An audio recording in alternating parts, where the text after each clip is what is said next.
স্বামীর মনে কষ্ট দেয়া কত বড় অপরাধ জানলে জীবনেও কোনো নারী তার স্বামীকে কষ্ট দিত না।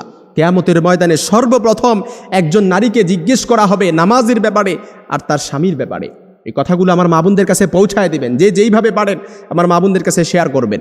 আম্মা জান আয়েশা রাদিয়াল্লাহু তাআলা আনহা বলেন, ইয়া মাশারান নিসা, হে নারী সম্প্রদায়, লাউ তাআলামনা হাক্কা আজওয়াজিকুন্না আলাইকুন্না, তোমরা যদি জানতে তোমাদের কতটা দায়িত্ব স্বামীদের উপর, লা জাআলাতিল মারআতু মিনকুন্না তামসাহুল গুবার আন কাদামাই যাওজিহা বিখাদ্দি ওয়াজহিহা। কোনো নারী যদি তার স্বামীর গুরুত্ব বুঝতে পারত, তার স্বামীর গুরুত্ব জানতে পারত, তাহলে নিজেদের গাল দিয়ে তার স্বামীর পায়ের ধুলা মুছে দিত। সুবহানাল্লাহ বিহামদি, তার স্বামীর ধুলা মুছে দিত নিজেদের গাল দিয়ে। এই জন্য আমার বোনেরা বুঝে না, অনেক সময় স্বামীকে কষ্ট দিয়ে ফেলে।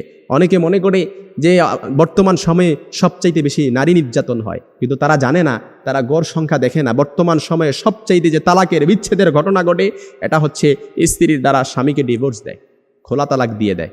স্ত্রীর দ্বারা সবচাইতে বেশি বর্তমান সংসারগুলো বিচ্ছেদ হচ্ছে। এই জন্য আমার মা বোনেরা, আল্লাহর নবী সাল্লাল্লাহু আলাইহি সাল্লাম আরও বলেন, কোনো স্ত্রী যখন, কোনো নারী যখন তার স্বামীকে কষ্ট দেয়, তখন জান্নাতে হুরেরা সাথে সাথে বলে, তুমি কেন আমার স্বামীকে কষ্ট দিচ্ছ, কেন আমার স্বামীকে কষ্ট দিচ্ছ? কাতালা কিল্লা, আল্লাহ তোরে ধ্বংস করুক, আল্লাহ তোরে ধ্বংস করুক। কেননা জান্নাতে হুরেরা কেন এটা বলেন?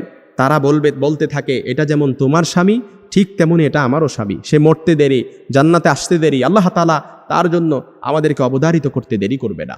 এই জন্য যারা স্বামী পাইছেন, আপনি একটা জান্নাতের টুকরা, হীরার টুকরা পাইছেন, এটার কদর করেন। কারণ আপনার জান্নাত আপনার স্বামীর পায়ের নিচে, আপনার জান্নাত আপনার ঘরে। স্বামী যদি সন্তুষ্ট থাকে আপনি জান্নাতে যেতে পারবেন, আর স্বামী অসন্তুষ্ট আপনি কখনো জান্নাতে যেতে পারবেন না। সব আমল ইবাদত সব কিছু আপনার প্রশ্নবিদ্ধ হয়ে যাবে। এই জন্য সব সময় স্বামীকে সন্তুষ্ট রাখতে হবে। অনেক মা বোনেরা স্বামীর প্রতি সন্তুষ্টের দিকটা খেয়াল রাখে না। অবশ্যই আপনাকে এই দিকটা খেয়াল রাখতে হবে। কারণ যে স্ত্রীর প্রতি তার স্বামী অসন্তুষ্ট থাকে, কিয়ামতের ময়দানে ওই নারীর দিকে আল্লাহ তাআলা ফিরেও তাকাবে না, তাকে পরিশুদ্ধও করবে না, রহমতের নজর দিয়ে তার দিকে তাকাবেও না। এই জন্য আমার মা বোনদের কাছে মেসেজটা পৌঁছায় দিবেন, যে যেইভাবে পারেন তাদের কাছে শেয়ার করে দিবেন।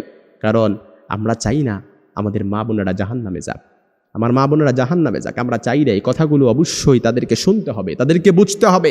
যারা না স্বামী পেয়েছে তারা একটা হীরার টুকরা পেয়েছে। যারা স্বামী পেয়েছে এটার কদর যদি তারা বুঝতে পারত, নিজেদের গাল দিয়ে স্বামীর পায়ের ধুলা মুছে দিত। সুবহানাল্লাহ বিহামদি। সবসময় নারীদেরকে নারী নির্যাতন শুনে আসছি, কিন্তু পুরুষ নির্যাতন যে ঘরে ঘরে হচ্ছে এটা আমরা জানি না। কথাগুলো দেখবেন অনেকের কমন পড়ে গেছে, অনেকের অহরহ এমন হচ্ছে, কিন্তু লজ্জায় বলতে পারেন না, লজ্জায় মুখ লোকান, কাউকে জিজ্ঞেসও করতে পারেন না। কিন্তু আজকের কথাগুলো এটাই দেখবেন অনেকের কমন পড়ে গেছে। আল্লাহ তাআলা আমাদের সকল নারীদেরকে স্বামীর খিদমত করার, স্বামীর গুরুত্ব বুঝার সহি সমাজ দান করুন।